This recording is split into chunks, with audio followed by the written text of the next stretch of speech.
안녕하세요. 오늘은 18세기의 여성 미술가에 관해서 살펴보도록 하겠습니다. 자, 18세기는 계몽주의의 시기로 잘 알려져 있는데요. 이 계몽 시기 동안 여성 혹은 여성 미술가는 사회에서 어떤 대우 혹은 어떤 규정을 얻게 되었는가, 이런 부분에 대해서 자세히 살펴보도록 하겠습니다. 자, 우리가 살펴본 것처럼 15세기, 16세기, 17세기를 쭉 이렇게 거치는 동안에 이탈리아와 플랑드르라고 불리는 소위 북유럽에서 여성 화가를 둘러싼 사회 분위기 혹은 논의 분위기는 점점 달라져 가는 것 같습니다. 특히 우리가 살펴본 이탈리아에서 젠틸레스키 같은 여성들이 나타나게 되면서 이 여성 미술가에 대해 그동안 약간 폄하했던 그런 분위기가 조금이나마 바뀌게 되는 영향이 나타났고요. 그 다음에 우리가 이제 건너뛰긴 했지만 그 벨기에 혹은 네덜란드, 독일 동부, 독일 서부죠. 독일 서부, 프랑스 동북부 이쪽을 우리가 이제 플랑드르라고 부르는데, 이 당시에는 플랑드르 지역을 북유럽이라고 불렀습니다. 당시 사람들에게 오늘날에 우리가 북유럽이라고 부르는 지역은 국가가 아닌 것으로 여겨졌던 것이죠. 아무튼 이쪽은 사실은 개신교가 훨씬 우세한 지역이기 때문에 이탈리아보다 훨씬 더 여성 미술가에게 우호적인 분위기를 보이고 있었습니다. 자, 그래서 플랑드르는 원래 여성 화가에 대해서 우호적이었고, 17세기 이탈리아는 약간 변화되어서 여성 미술가를 더 이상 폄하하지 않는 그런 이제 경향성을 띠게 되었는데, 이런 분위기가 18세기에 접어들면서 보다 강화되어 가는 것으로 보입니다. 실제로 18세기에 들어서게 되면 서유럽, 그러니까 프랑스, 이탈리아 이런 쪽에 많은 여성들이 그 17세기 이전하고는 달리 예술 분야에서 굉장히 대중적인 명성을 얻는 일이 생겨났고요. 그리고 여성들이 접근할 수 없었던 귀족 문화조차 향유할 수 있게 됩니다. 그리고 그런 이제 분위기를 터준 게 사실은 문화의 어떤 그 내용인데요. 당시 문화는 굉장히 섬세하고 감각적인 것을 추구하는 방향으로 전환되고 있었고, 여성 미술가들이 이런 문화적인 흐름에 뛰어들면서 더더욱 여성들이 잘 표현할 수 있는 섬세함, 감각적인 것, 이런 것과 맞닿아서 특정한 방향으로 문화가 전환되기에 이르렀다라고 일반적으로 이야기할 수 있습니다. 실제로 이 여성이 두각을 나타낼 수 있는 특정한 방향성이 있었기 때문에 그 18세기에 굉장히 뛰어난 여성 화가들, 특히 그 궁정에서 일을 하는 그런 여성 화가들이 등장하게 되는데요. 대표적인 여성 화가로는 로살바 까리에라, 또 오늘 살펴볼 작가입니다. 그리고 엘리자베트 루이스 미젤르브랑, 이건 다음 시간에 살펴볼 작가고요.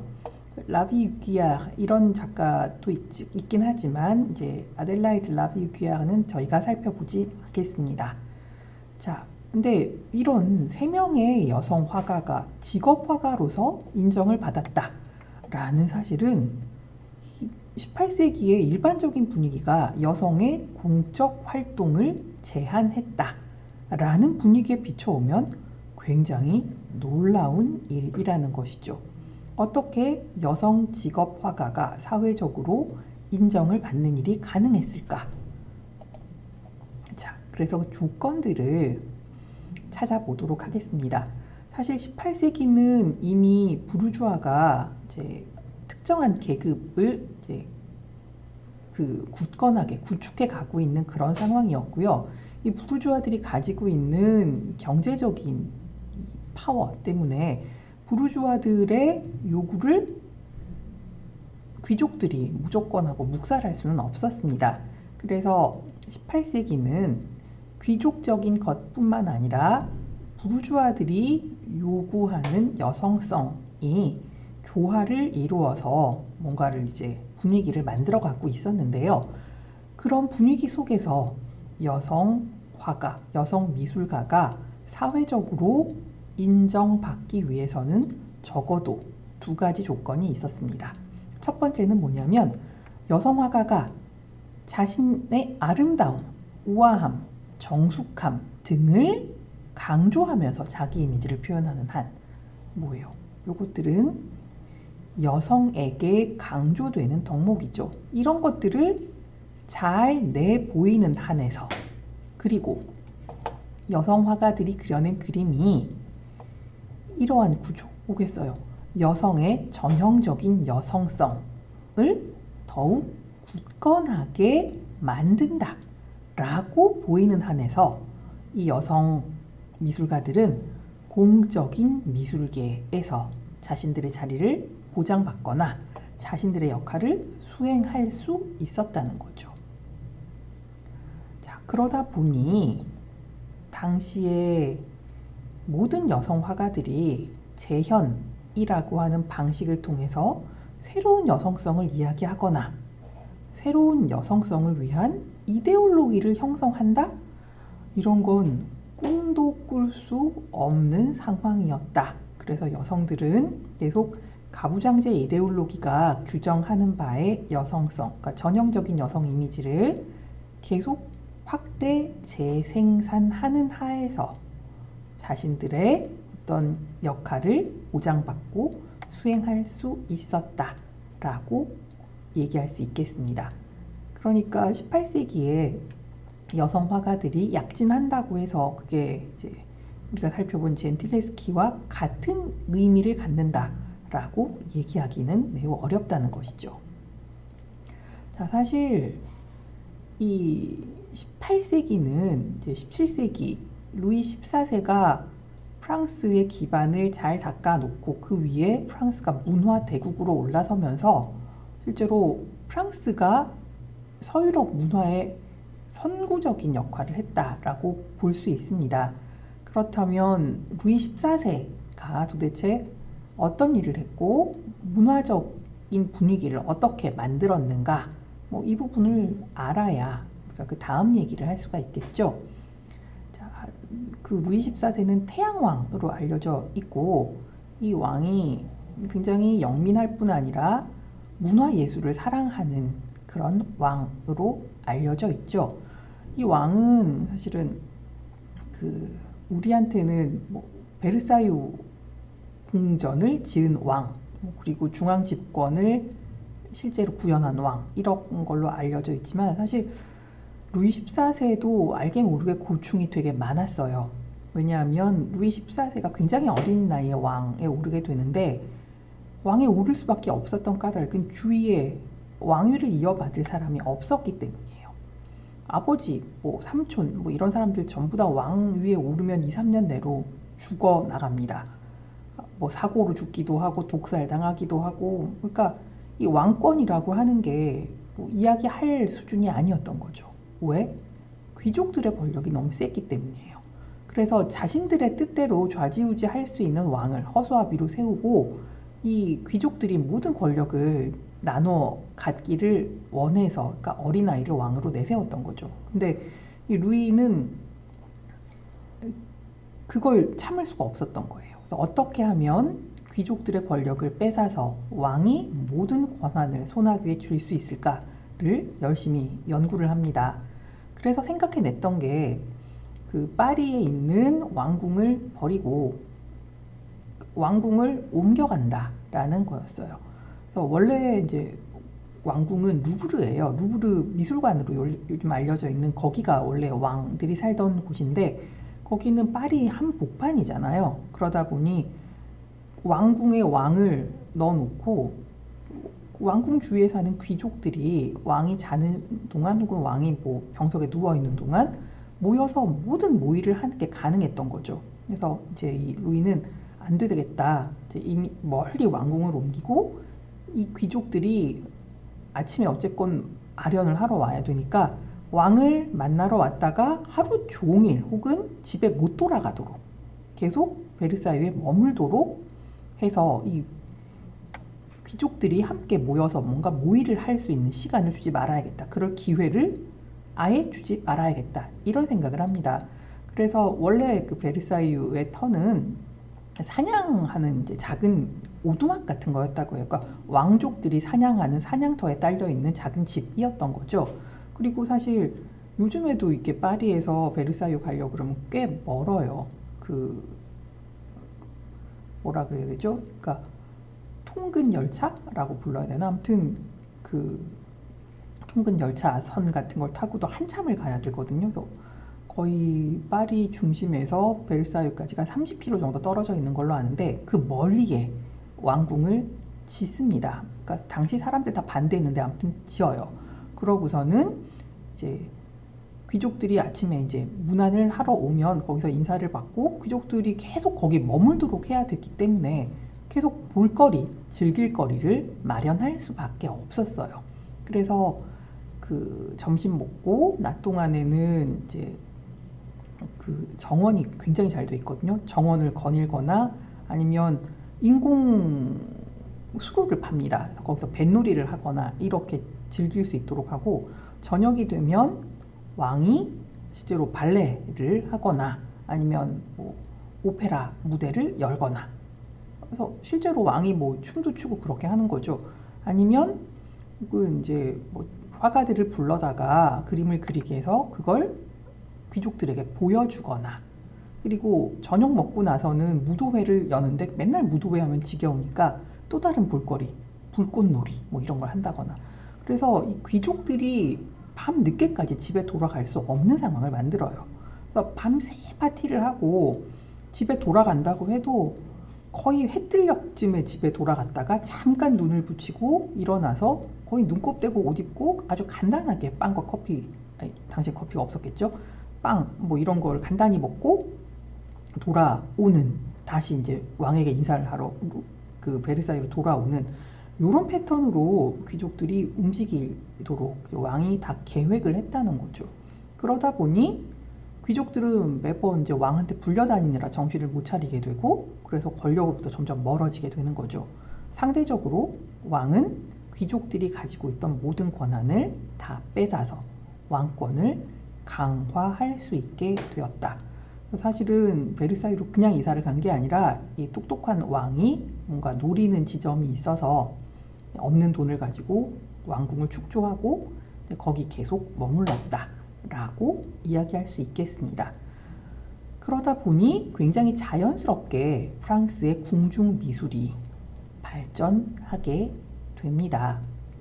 자, 근데 단순히 왕의 목적만 가지고 프랑스의 문화 예술이 크게 발달을 할 수 있었을까를 생각해 보면 분명히 아니겠죠. 그죠? 사실 프랑스 궁중 미술이 크게 이제 변화를 하고 발전을 하게 된 것은 왕의 흥미와 당시 부유한 도시 엘리트 계층이 가지고 있었던 예술 취향이 정확하게 일치했기 때문입니다. 그래서 이제 이 왕은 귀족들이 자꾸 이제 권력, 정치 이런 데 눈을 돌리지 않고 문화, 예술 이런 쪽으로 이제 뭔가 그 사람들이 관심을 가지고 돈을 쓰고 이렇게 하기를 원했는데 귀족들도 뭔가 뻐기고 싶고 잘난 척을 하고 싶고 그랬기 때문에 실제 왕의 목적과 귀족들의 어떤 허세 부리고 싶은 욕망 이런 것들이 정확하게 일치해서 그것들이 발현된 것이 사실 시각 예술의 영역이다 라고 얘기할 수 있겠습니다. 실제 이게 루이 14세의 초상인데 굉장히 화려하죠. 그죠? 굉장히 화려해요. 그리고 보면 사실은 그냥 화려하기만 한 게 아니라 여기도 보면 초상화 하나를 가지고 이 루이 14세가 노리는 지점이 있습니다. 사실 이 자세를 보시면 왕이 굉장히 단신이었다고 하죠. 굉장히 키가 작았대요. 그럼에도 불구하고 위엄이 있어 보이도록 어떻게 해요? 이렇게 약간 그 옆으로 틀어선 모습에 다리를 곧게 뻗고 있고 물론 하이힐을 신고 있습니다만 그리고 머리를 한껏 부풀려서 좀 더 커 보이게도 있죠. 근데 자세가 굉장히 당당해요. 턱을 약간 위로 쳐들고 있죠. 이 모든 모습을 보자면 굉장히 당당해 보인다는 거죠. 그럼에도 불구하고 얼굴이 잘 안 보이는데 이 얼굴을 보면 뭔가 자애로운 어떤 그런 모습이 담겨 있는데 이건 단순히 왕일 뿐만 아니라 백성들의 아버지, 자애로운 아버지와 같은 인상을 담도록 이렇게 만들었다는 거죠. 그리고 뒤에 이게 붉은색 휘장이 이렇게 있는데 이건 이제 왕의 어떤 위엄 이런 걸 보여주기 위해서 일부러 붉은색을 배치한 것으로 보이고요. 여기 들고 있는 요 지휘봉 같은 거는 사실은 왕권을 나타내는 봉이에요. 이건 신이 왕에게 인간을 다스릴 권한을 주었다라는 뜻이 되겠죠. 자, 그리고 이렇게 막 온 몸을 휘감고 있는 이 가운은 안쪽에 보면 흰색 모피로 되어 있어 굉장히 부유하고 막 이런 느낌을 줍니다. 반대로 겉면에는 굉장히 이제 이 짙은 푸른색이 칠해져 있죠. 이걸 우리가 오늘날에도 로열 블루라고 하는데 이게 프랑스 왕가의 상징색이에요. 그리고 그 위에 찍혀 있는 이 백합 무늬는 금박으로 막 찍혀 있죠. 이건 이제 루이 14세의 혈통인 부르봉 왕가를 상징하는 상징입니다. 그러다 보니 이 모든 게 지금 하나의 그림 속에 다 들어가 있는 거죠. 그래서 왕으로부터 통치 권한을 위임받은 왕, 그리고 아주 순수한 혈통을 가진 부르봉의 혈족인 동시에 근엄하지만 자애로운 그런 왕의 모습, 이런 게 한꺼번에 다 담겨 있는, 그래서 굉장히 유명한 초상화가 되게 됩니다. 이걸 보면 뭐예요?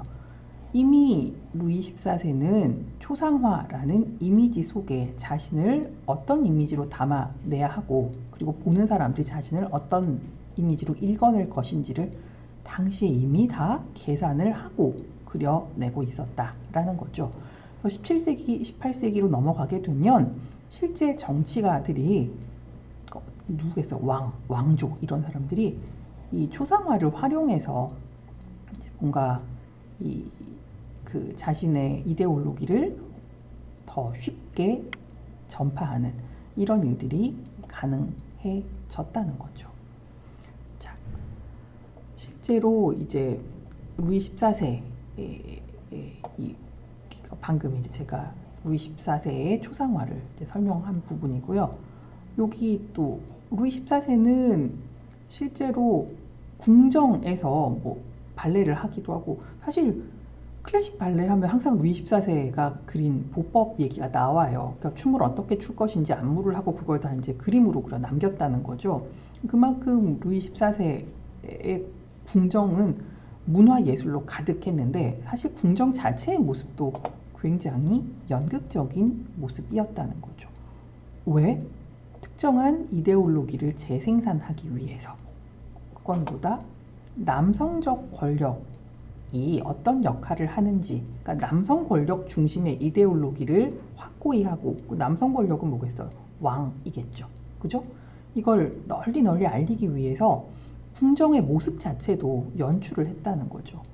그래서 요런 이제 이데올로기가 계속 확대 재생산이 되게 되면 신격화된 왕, 그러니까 루이 14세죠. 이 왕을 중심으로 해서 남성, 그 밑에 여성, 그 밑에 나머지 신민들, 이렇게 쭉 피라미드처럼 왕 밑에 모든 인간들을 복속시키는 계급 체계가 구축되게 됩니다. 자, 요 체계를 보면 이제 우리 페미니즘 미술을 다루고 있으니까 여성을 주로 볼게요. 여성들도 상류 계급의 여성과 낮은 계급의 여성이 있겠죠. 그죠? 자, 그런데 이 상류 계급의 여성은 당연히 상류 계급 남성하고 동일시되지는 않습니다. 그럼 상류 계급 여성은 어떻게 되느냐? 이 낮은 계급의 여성이 아니라 낮은 계급의 남성과 동일시 된다는 거죠. 그리고 낮은 계급, 같은 계급의 남성과 동일시 된다는 거죠. 쉽게 얘기하면 그 같은 계급의 남성, 그 약간 밑에 상류 계급의 여성이 있고, 그 밑에 더 낮은 계급의 남성, 그리고 약간 더 밑에 하위 계급의 여성, 요런 식으로 이제 계급 내에서 남성, 여성, 그 다음 계급에서 남성, 여성, 요런 식으로 체계를 나누게 되는데, 실제로 회화가 이런 계급 구분을 보다 강조하고 강화하는데 굉장히 막강한 역할을 실제로 수행했다라고 이야기할 수 있겠습니다. 자, 그래서 루이 14세가 그 왕을 중심으로 한 일정한 체계를 확실하게 완성을 시키고 죽게 되는데, 근데 이 루이 14세가 굉장히 강력한 왕권을 쥐고 이걸 흔들었을 뿐 아니라 아들에게도 굉장히 엄한 아버지였다고 해요. 실제로 왕가의 아이들은 부모가 키우지 않잖아요. 베르사유에서 이제 딴 데로 보내가지고 유모들하고 뭐 가정교사 이렇게 해서 자라게 되는데, 그러다 보니까 아들인 루이 15세는 아버지를 굉장히 무서워했고, 그래서 베르사유에 별로 정이 없었다고 해요. 그래서 루이 15세가 왕위에 오르고 나서는 아버지가 애써 마련한 베르사유를 버리고 다시 파리로 돌아가게 됩니다. 그래서 파리에서 7년간 머무르게 되는데, 문제는 왕이 이제 다시 파리로 돌아가게 되니까 귀족들이 난리가 난 거예요. 왜? 귀족들이 그동안에는 매일 아침마다 베르사유로 달려가거나 아니면 베르사유 아예 방을 하나 얻어서 거기 살고 있었기 때문에 파리에 있는 자신의 저택을 전혀 돌보지 않았던 거죠. 그런데 갑자기 왕이 파리로 되돌아오게 되니까 귀족들이 자기 집을 다시 보게 된 거예요. 봤더니 아이고, 이건 진짜 내가 살 수도, 손님을 맞이할 수도 없는 지경이 됐구나. 이 집을 고쳐야겠다. 요즘식으로 하면 리모델링을 해야겠다. 뭐 이런 생각을 하게 된 거죠. 그래서 자신들의 저택을 우아하게 장식하기 위해서 많은 미술품, 특히 그림이 필요하게 되었다는 거죠. 왜 그림이 필요하냐? 우리는 보면 이제 우리는 우리 동양화도 그렇고 여백, 여유 이런 걸 좋아하잖아요. 그래서 집을 막 벽을 그림이나 혹은 사진 이런 걸로 팍팍하게 채우지 않습니다. 그런데 이 서양 사람들, 특히 프랑스 사람들은 벽이 비어 있는 걸 잘 못 봐요. 뭐든지 벽에다 걸어야 돼요. 그러니까 벽이 허하게 남아 있는 걸 다 채워야 돼요. 요즘도 그런데 17세기, 18세기 귀족들은 더 했겠죠. 그러니까 귀족들의 집 옆에 이렇게 막 그 초상화들이 다다다닥 붙어 있는 그런 모습은 사실 이 사람들이 어떻게 보면 강박 같은 거예요. 저도 한번 물어본 적이 있어요. 왜 다 벽을 이렇게 그림이나 이런 걸로 채우느냐 물어봤더니 비어 있으면 불안하다라고 얘기하더라고요. 그래서 확실히 다르구나라고 생각했는데 이때도 그랬다는 거죠. 그래서 벽을 장식하기 위해서 엄청 많은 그림이 필요하게 됐는데, 이때 유행하던 양식이 바로 로코코 양식이라는 거예요. 로코코 양식은 흔히 우리가 굉장히 장식적인 미술로 이야기를 합니다.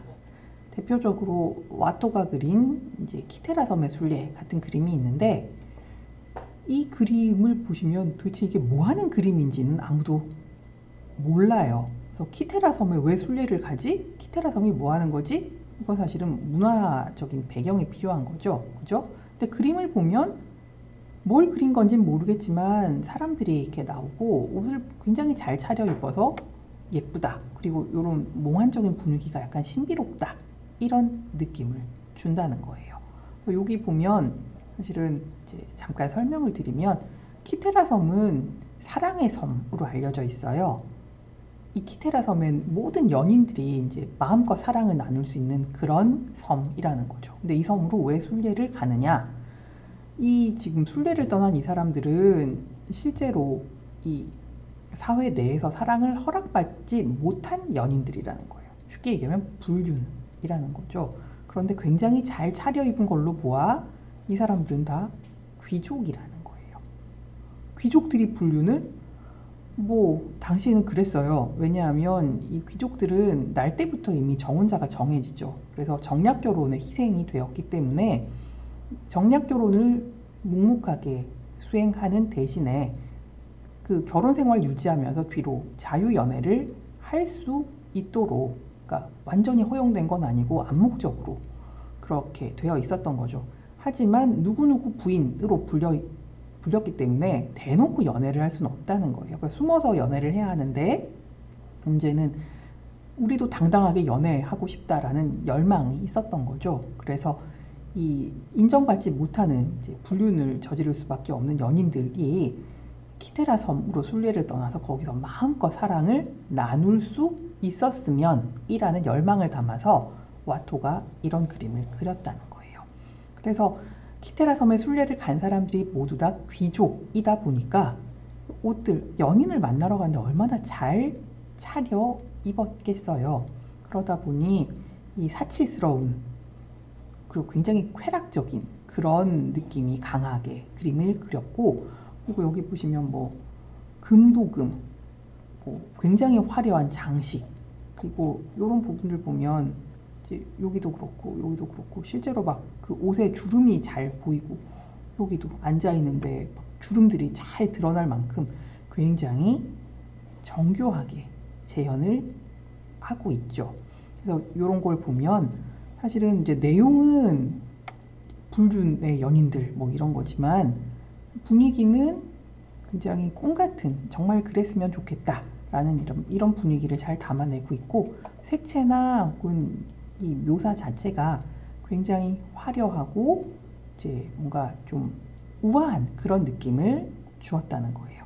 내용적으로나 형식적으로나 당시 굉장히 뭔가 우아한 사치품 이런 거에 열을 올리던 귀족들의 취향에 정확하게 들어맞는 그런 그림에 해당하는 것이고, 실제로 18세기 동안에는 그 고급스럽고 우아하고 장식적인, 굉장히 눈으로 봐서 이렇게 기분이 좋아지는 그런 풍의 예술이 유행을 했고, 그런 걸 우리가 로코코 양식이라고 부른다 라고 생각하시면 되겠습니다.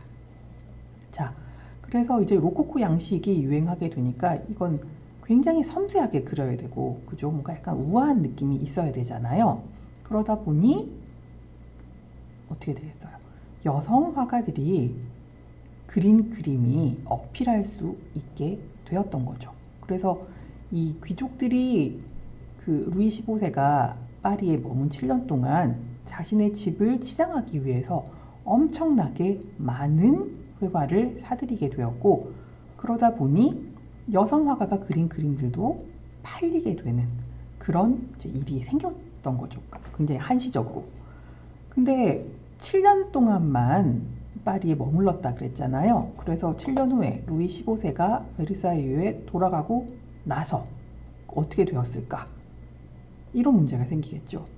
근데 매우 다행스럽게도 파리는 여전히 미술의 중심지로 남게 됩니다. 왜냐하면 이미 로코코라고 하는 새로운 양식이 대유행에 접어들었고, 다른 나라에서도 이제 로코코풍의 그림들을 찾기 시작했다는 거죠. 그래서 이제 인기를 끌기 시작한 화가들의 작품 가격은 엄청난 수준으로 치솟게 됩니다. 시장의 원리가 작동을 하게 된 거죠. 그래서 이제 그 유명세를 치르게 된 화가들은 이미 상당한 수입원을 갖게 되고, 그림을 그리는 걸로 잘 먹고 잘 살 수 있는 그런 환경이 조성되게 됩니다. 자, 그리고 로코코 양식이 추구하는 세계관은 이런 거다. 뭐 그렇게 말씀을 드렸죠. 그죠? 그죠? 그래서 이 사랑 없는 결혼 대신에 이제 불륜이 허용되는, 그래서 이제 불륜을 계속 추구하는 그런 사회적 분위기가 있었는데, 사실은 그 밑이 중요해요. 이 그 귀족 부인들은 도대체 어떻게 아이를 돌보지 않고 연애를 할 수 있었는가? 이런 걸 생각해 보면 이미 상류층 부인들은 집안일, 육아 이런 거 스스로 하지 않는다는 거죠. 집안일은 하인들이 하고 육아는 유모가 하고 있었기 때문에 상류층 부인들은 사실은 별로 할 일도 없었다는 거죠. 매일 무료한 하루를 보내기 위해서 연애를 할 수밖에 없는 상황이기도 하다. 그럼 정말 연애밖에 할 수 없었을까? 연애 말고 다른 걸 하는 상류층 부인들이 또 등장하게 됩니다. 자, 그런데 그 연애 말고 다른 거는 상류층 부인들 얘기를 하기 전에 아까 얘기했던 18세기의 그 3대 여성 화가 중에 한 사람인 로살바 까리에라에 대해서 먼저 살펴보도록 하겠습니다. 이 까리에라는 제가 까리에라라고 읽는 건 사실은 이분은 이탈리아 출신이기 때문이에요. 까리에라는 아버지가 베네치아의 하위 관리이자 레이스 직공이었다고 해요. 아니 아버지가 하위 관리이고 엄마가 레이스 직공이었어요. 좀 자꾸 제가 뻘소리를 하게 되는데 죄송합니다. 그 하위 관리인 아버지와 레이스를 짜던 엄마의 딸로 태어나서 레이스 패턴을 어린 시절부터 직접 그릴 만큼 미술의 두각을 나타내었다고 합니다. 근데 레이스가 왜 중요하냐? 사실 17세기, 18세기에 이 레이스가 여성들의 사치품? 뭐 이런 걸로 자리를 잡아서 레이스 값이 엄청나게 비싸요. 그리고 레이스를 원하는 사람이 되게 많아요. 근데 레이스는 짜야 되거든요. 정말 그 패턴에 맞춰서 시실 날씨를 엮어서 막 짜야 되는데 이게 다 수공이다 보니까, 그리고 굉장히 오랜 시간이 걸리는 일이다 보니까 레이스를 잘 짜는 건 굉장히 중요한 일이고, 그리고 레이스에 들어가는 그 패턴, 문양 이런 것들을 어떻게 디자인하느냐도 굉장히 중요한 일이었다는 거죠. 지금도 사실은 레이스는 프랑스 레이스, 수제 레이스는 프랑스가 제일 유명하고요. 그 레이스를 짜기 위한 학교들이 아직도 있습니다. 거기 들어가는 것도 어렵지만 마치는 건 더 어렵다고 해요. 실제 마치려 그러면 레이스를 짤 줄도 알아야 되고, 레이스 패턴을 실제로 도안을 만들어서 그걸 제대로 짜내야 그 졸업이 된다고 알려져 있고요. 지금 프랑스보다 더 유명한 학교가 벨기에에 있는 것으로 제가 알고 있습니다.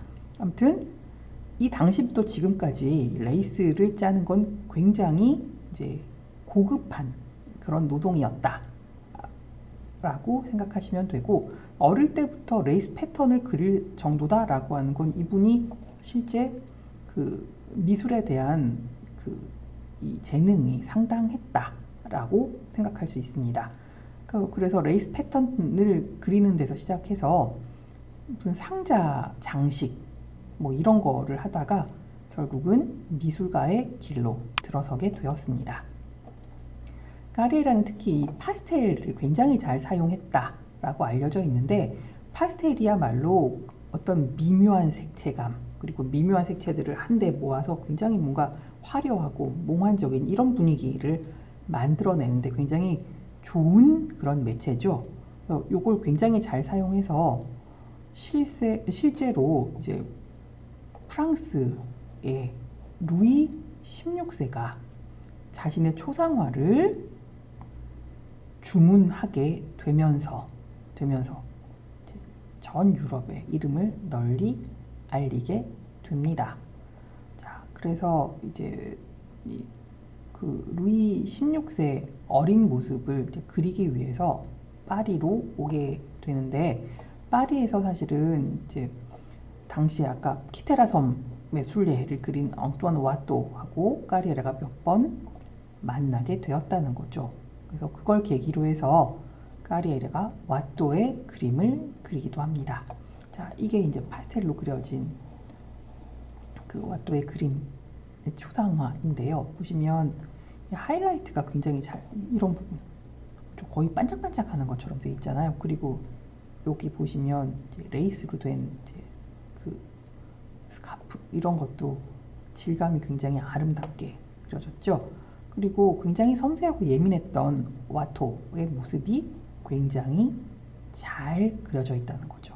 그래서 아마도 당시에 이 초상화를 굉장히 잘 그리는 화가 중에 하나가 까리에라였을 거고, 그런 부분을 높이 사서 실제 루이 16세가 자신의 초상화를 부탁하게 되지 않았을까라고 이제 다들 생각하고 있습니다.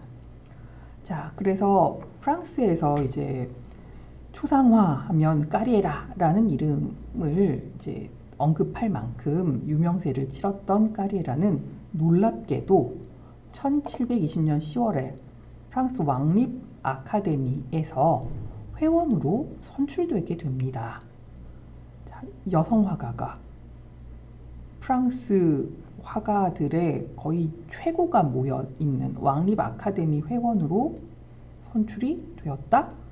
그 얘기는 까리에라가 프랑스에서 얼마나 성공했는지를 정확하게 보여주는 사례가 된다는 거죠.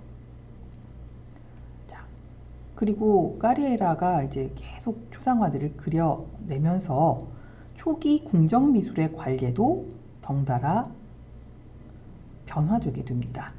어떻게?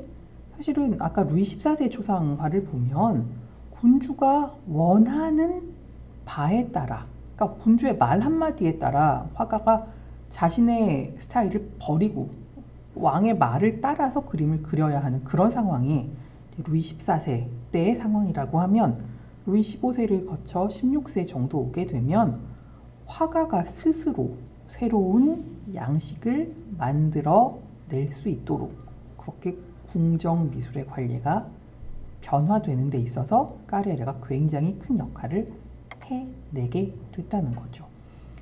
그리고 이제 까리에라의 양식은 아까도 봤지만 굉장히 섬세하고, 그죠? 굉장히 그 약간 몽환적이고 그리고 우아한 이런 그 그림을 그리는 방식인데, 그런 것들이 이제 새로운 스타일로 자리 잡게 되면서 귀족의 취향 또한 우리가 흔히 로코코라고 부르게 되는 새로운 취향이 점점 굳어져 갔다라고 이야기할 수 있겠습니다.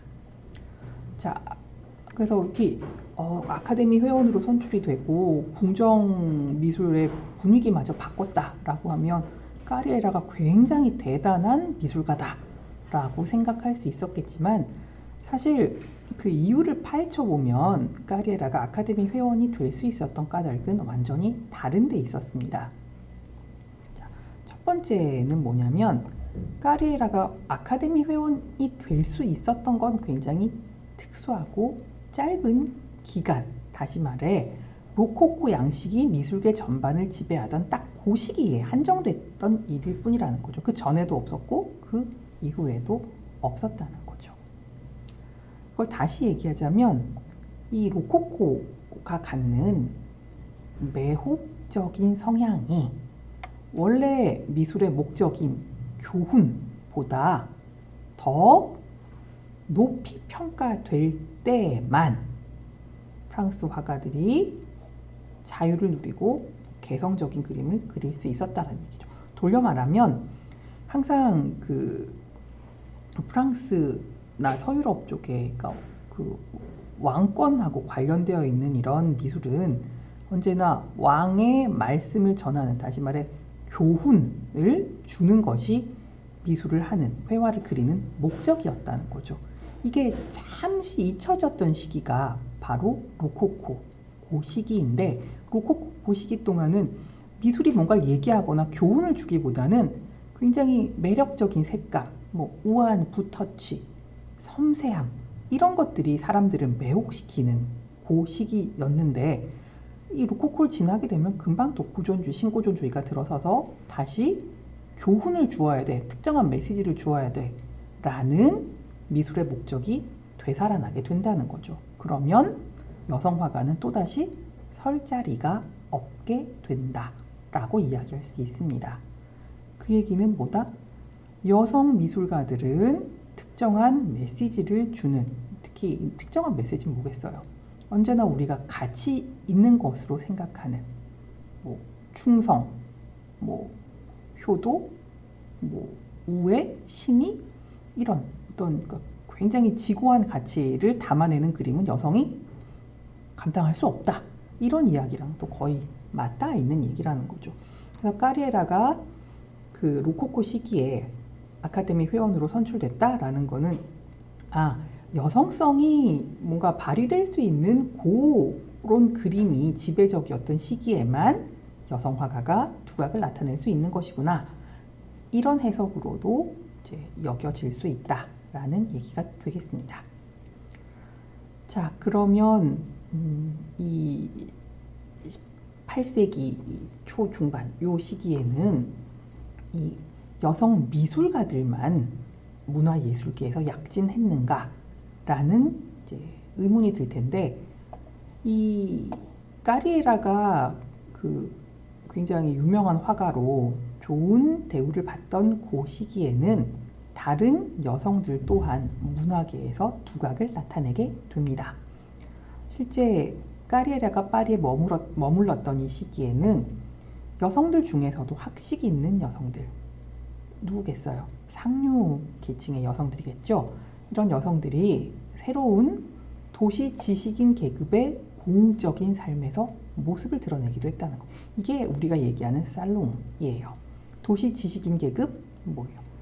계급이 높은데 지식도 갖고 있는 이런 사람들이 보통 문화에 대해서 이야기를 하는데, 이런 문화 담론에 여성들이 참여하는 시기가 까리에라가 지금 뭐 아카데미의 일원이 되고 어쩌고 하던 그 시기랑 거의 겹친다는 거죠.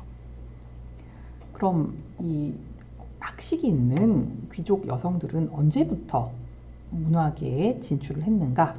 사실 따져보자면 17세기부터 여성들이 살롱을 운영해 왔는데, 이 여성이 운영하는 살롱들이 문화의 중심지로 들어선 건 18세기에 이르러서다 라고 얘기할 수 있습니다. 그럼 살롱은 뭐냐?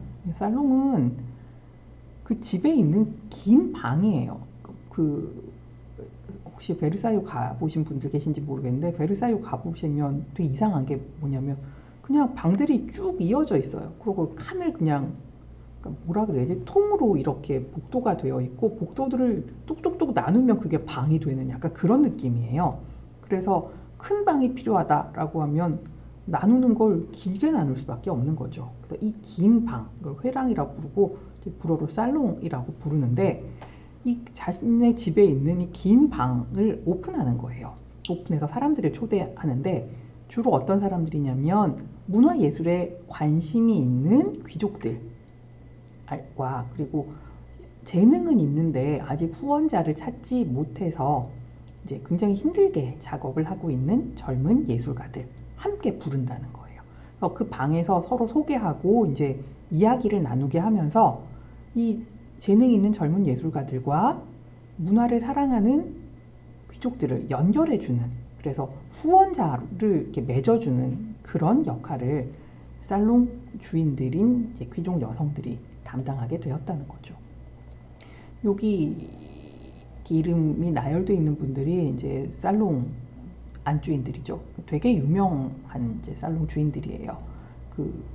줄리 드 레스피나스, 아니면 제르멘 네케르 드 스타일 분 되게 유명하죠. 듀이데펑, 아니면 마담 드 라파에트, 마담 드 세비니에, 마담 듀 샤틀레, 이런 분들이 굉장히 유명한 살롱 주인들인데, 이 처음에는 그냥 관심 있는 사람들만 모았는데, 이게 점점 이제 살롱에 모이는 사람들이 걸러지고 하다 보니까 예술의 조예가 깊은 사람들 뿐만 아니라 철학, 이런 부분에 굉장히 많은 지식을 가진 분들도 살롱으로 다 찾아서 모여들더라는 거죠. 그래서 특히 이제 여기 마담 드 스타일이나 마담 드 라파에트, 마담 듀 샤틀레, 이런 분들의 살롱은 당시 문화계를 주름잡을 만큼 똑똑하고 지적인 분들이 모여들어서 이야기를 나누는 장소로 굉장히 잘 알려졌다라고 얘기할 수 있겠습니다. 자, 근데 이 살롱은 또 한시적으로 이렇게 막 번성을 해요. 그 시기가 굳이 얘기를 하자면 공적 생활과 사적 생활에 대한 경쟁적인 주장들이 균형을 이루고 있던, 무슨 얘기냐면 공적인 영역은 정치, 경제 이런 쪽이잖아요. 사적 생활은 내밀한 부분들이에요. 그러니까 집에서 가족들끼리 모여서 음악회를 한다거나, 그죠? 이런 게 보통 사적 생활인데, 공적 생활과 사적 생활이 이제 사적 생활도 중요성이 인정이 되고 공적 생활은 원래 중요한 거고, 그래서 여기가 이제 이 두 개의 세계가 팽창하고 하면서 요 가운데서 그러면 사적 생활과 공적 생활이 만나는 접점은 없을까? 우리가 이제 문화 예술은 언제나 사적 영역인 것처럼 사실은 여겨졌는데, 이것들을 공론화하고 이것들에 대한 담론을 만들어내고 요런 걸 할 수 없을까? 요런 생각이 싹 트던 그 시기에 여성들이 살롱을 열었다는 거죠. 그러다 보니 아까 얘기했던 그런 유명한 그 살롱들은 이 중간 영역에 자리를 잡는데 성공을 했다는 거죠. 그런데 사실은 사적 영역과 공적 영역은 또 이렇게 얘기하자면 사적 영역은 여성들의 영역이죠. 그죠? 이 공적 영역은 또 남성들의 영역이에요. 사적 영역은 항상 부르주아 가문에서 여성들을 묶어두는 영역인데 반해서 공적 영역은 또 궁정으로 대표되는 영역이기도 하더라는 거죠. 그래서 이 사적 영역으로 분류되는 지점들과 공적 영역으로 분류되는 지점들이 묘하게 접점을 찾은 게 살롱이고, 살롱을 그러다 보니까 여성도 참여할 수 있고 남성도 참여할 수 있는 이런 독특한 영역이 되더라는 거죠. 그래서 이 살롱이 한참 활성화되었을 때 살롱의 주인들 말고도 그 뭔가 굉장히 뛰어난 여성 예술가들도 살롱에 진출해서 그 후원자를 만나기도 하고, 그리고 이 남성들과 함께 문학, 과학, 철학에 관한 이야기를 할 수 있는 그런 대화의 장이 되기도 했다. 그 살롱이라고 하는 게 18세기 문화예술에서 빼고 이야기할 수 없는 굉장히 중요한 영역으로 자리 잡게 되었다. 이렇게 얘기할 수 있겠습니다. 자, 그래서 이제 살롱은 아까 얘기했던 까리에라나 아니면 우리가 다음 시간에 살펴볼 비제 르브랑 같은 화가에게 이제 뭔가 다소 완화된 분위기의 장소를 제공해서 이 사람들이 들어와서 상류층의 후원자들을 만나고, 그리고 굉장히 이제 지적인 사람들과 함께 문화예술에 대한 이야기를 할 수 있는 그런 공간을 제공하는 특정한 장소였다. 이렇게 얘기를 할 수 있겠습니다. 그리고 그 예술가들이 다 귀족 출신인 게 아니잖아요. 그죠? 중산층 출신의 화가들이 항상 그림을 그리기 위해서는 후원이 필요한데, 이 상류층 후원자들과 중산층 출신의 화가들이 큰 차이를 느끼지 않고 다소 동등한 입장에서 만나서 이 서로의 관심사에 대해서 이야기를 하고 친교를 다질 수 있는 그런 기회를 제공하는 장소이기도 했다는 거죠. 그래서 뭐 사실 저기 굉장히 이제 프랑스의 훌륭한 여류 소설가로 알려진 조르 상드와 피아노의 시인으로 알려져 있는, 약간 표현이 좀 그쵸? 아무튼 어쨌건 피아노의 시인이라고 다들 부르니까 피아노의 시인으로 알려져 있는 그 쇼팽이 만났던 장소도 사실은 살롱이라는 거예요. 물론 그 둘은 단순히 받고 후원하는 입장에서 나아가서 연인으로 발전하긴 했지만, 아무튼 이 살롱이라는 게 잘 활성화되고 있었을 때 프랑스의 문화예술이 유럽 최고의 문화예술로 자리 잡을 수 있는 그 어떤 계기를 제공했던 그런 특별한 장소이기도 하다라고 얘기할 수 있겠습니다. 자, 그러면 이런 장소가 도대체 왜 문을 닫게 되었는가? 사실은 뭐 여러 가지 이유가 있겠습니다만, 이제 가장 중요한 건 루소 같은 사람이겠죠. 루소는 여성이 공적 영역에서 공적 언어를 쓰는 건 불가능하다. 공적 언어는 문명의 주인 남성들이 쓰는 거고 여성은 공적 언어를 쓸 수가 없다. 그게 자연법이다. 뭐 이런 얘기를 하게 되죠. 그런데 살롱의 여주인들은 다 담론의 참가자들이기 때문에 이 사람들은 공적 언어를 쓰는 걸로 얘기가 된다는 거죠. 루소 같은 사람은 여성이 문화예술계에서 공적 언어를 가지고 그걸 이야기하는 건 있을 수 없는 일이다 라고 이론적 입장에서 반대를 하게 되고요. 그 다음에 더 큰 문제가 있죠. 18세기 말이 되면 프랑스에서는 대혁명이 일어납니다. 그래서 왕권, 귀족 다 몰락하고 말아요. 그래서 대부분의 살롱의 주인들은 귀족 여성들이었는데, 이 살롱을 주관할 사람이 없어지게 되는 문제가 생기기도 합니다. 그래서 이 살롱은 18세기까지 한시적으로 그러니까 성황리에 운영이 되고요. 19세기가 되게 되면 더 이상 이제 살롱다운 살롱을 만날 수 없게 됩니다. 그런 이제 슬픈 이야기가 있겠죠. 자, 그럼 다음 시간에는 이제 비제 르브랑에 대해서 살펴볼 건데, 비제 르브랑은 사실은 마리 앙뚜아네트의 친구이기도 합니다. 다음 시간에는 비제 르브랑과 마리 앙뚜아네트와 관련된 이야기를 중심으로 이제 수업을 진행하도록 하겠습니다. 자, 오늘도 긴 시간 들어주셔서 감사합니다. 중간중간 자꾸 버벅거려서 대단히 죄송하고요. 다음 시간부터는 정신을 똑바로 차리고 수업을 잘 할 수 있도록 하겠습니다. 감사합니다.